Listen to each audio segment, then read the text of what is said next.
ওমানের ভিসা খোলার সম্ভাবনা কত পার্সেন্ট? আমি বলবো 0%।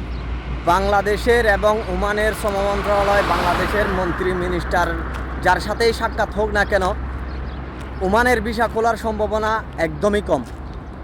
দেখেন, ওমান হচ্ছে সবচাইতে শান্তিপ্রিয় একটি দেশ। এই ওমানে গুরুত্বপূর্ণ জায়গাগুলোতে গুরুত্বপূর্ণ বিষয়গুলো খুবই সময় দিয়ে পর্যবেক্ষণ করা হয়। এই দেশে আপনি আপনার মতো করে, আপনি যদি বৈধ থাকেন, আপনি একদম স্বাধীনভাবে চলাফেরা করতে পারবেন, আপনার যা ইচ্ছা তা করতে পারবেন, তবে অবৈধ কোনো কিছু করা যাবে না। অনেকে বলতেছেন ওমানে নাকি স্যালারি কম। আসলে ওমানের স্যালারি কম সেটা ঠিক আছে, কিন্তু আপনি স্যালারি কমের মধ্যে ভালো কাজ বা এত শান্তিপ্রিয় একটি দেশে বসবাস করতে পারবেন। আর সময়ের পরিবর্তনে তো আপনার স্যালারিটা বাড়বে। আর আপনি যদি কোনো বিজনেস করতে চান, তাহলে 2-4 বছর আপনাকে পরিশ্রম করে সফল হতে হলে আপনাকে অবশ্যই বিজনেস করতে হবে। বিজনেস ছাড়া কোনো বিকল্প নেই।